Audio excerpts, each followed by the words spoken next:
এই দোয়াটা পড়ার দরকার আছে না নাই?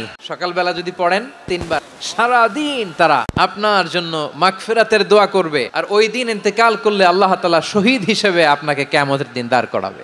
আবার সন্ধ্যাবেলায় যদি পড়েন, সারা রাতের জন্য মাগফিরাতের দোয়া করবে। ওই রাতে মারা গেলে শাহাদাতের মৃত্যু নসিব হয়ে যাবে। সকাল সন্ধ্যার যে জিকির, এই জিকিরের অন্তর্ভুক্ত করে নেবেন এই ওয়াজিফাটা। আউযু বিল্লাহি মিনাশ শাইতানির রাজীম। বিসমিল্লাহির রহমানির রহিম। হুয়াল্লাহু আল্লাযী লা ইলাহা ইল্লা হু আলিমুল গায়বি ওয়াশ শাহাদাতি হুয়ার রহমানুর রহিম। হুয়াল্লাহু আল্লাযী লা ইলাহা ইল্লা হু الملك القدوس السلام المؤمن المهيمن العزيز الجبار المتكبر سبحان الله عما يشركون. هو الله الخالق البارئ المصور له الأسماء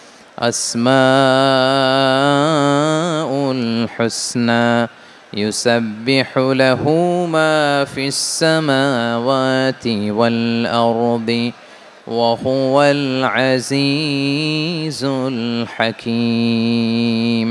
মুখস্থ আছে না সবার? বাংলাদেশে ফজরের নামাজে প্রত্যেক মসজিদে যখন তাসবিহ পড়ে, ইমাম সাহেব এটা তালিম দেয় না, তালকিন দেয় না? মুখস্থ আছে না সবার? জি, ইনশাআল্লাহ। সূরা হাশরের শেষ 3 আয়াতের একটা বিশেষ ফজিলত আছে, এটা আপনারা পড়বেন। কি ফজিলত? বিষ্ণু ইসা ইসলাম বলেন, মান ক্বালা হিনা ইউসবিহু সালাসা মাররাতিন আউযু বিল্লাহিস সামিউল আলিম মিনাশ শাইতানির রাজীম সুম্মা ক্বারাআ সালাসা আয়াতিন মিন আখিরি সূরাতিল হাশরি ওয়াক্কালাল্লাহু বিহি ৭০,০০০ মালাকিন ইউসাল্লুনা আলাইহি ওয়া ইন মাতা ফি যালিকাল ইয়াউমি মাতা শাহীদান। বিশ্বনবী মুহাম্মদুর রাসূলুল্লাহ সাল্লাল্লাহু আলাইহি ওয়াসাল্লাম ইরশাদ করেন, যে ব্যক্তি সকালবেলা 3 বার তেলাওয়াত করবে আউযু বিল্লাহিস সামিউল আলিম মিনাশ শাইতানির রাজীম, এরপরে সূরা হাশরের শেষ 3টি আয়াত তেলাওয়াত করবে, রব্বুল আলামিন ওই ব্যক্তির জন্য ৭০,০০০ ফেরেশতা নিয়োগ দিবেন, যারা সারা দিন ওই লোকের জন্য মাগফিরাতের দোয়া করবে। শুধু এখানেই শেষ নয়, বিশ্বনবী ফরমান, ওয়া ইন মাতা ফি যালিকাল ইয়াউমি মাতা শাহীদান, ওই দিন যদি ওই ব্যক্তিটা ইন্তেকাল করে, সে শহীদ হয়ে কিয়ামতের দিন আল্লাহর সামনে দাঁড়াবে। সকালবেলা যদি পড়েন 3 বার আউযু বিল্লাহিস সামিউল আলিম মিনাশ শাইতানির রাজীম 3 বার পড়ে সূরা হাশরের শেষ 3 আয়াত যদি তেলাওয়াত করেন, তাহলে আপনার জন্য আল্লাহ তাআলা ৭০,০০০ ফেরেশতা নিয়োগ করবে। সারা দিন তারা আপনার জন্য মাগফিরাতের দোয়া করবে। আর ওই দিন ইন্তেকাল করলে আল্লাহ তাআলা শহীদ হিসেবে আপনাকে কিয়ামতের দিন দাঁড় করাবে। সুবহানাল্লাহ, এত আস্তে।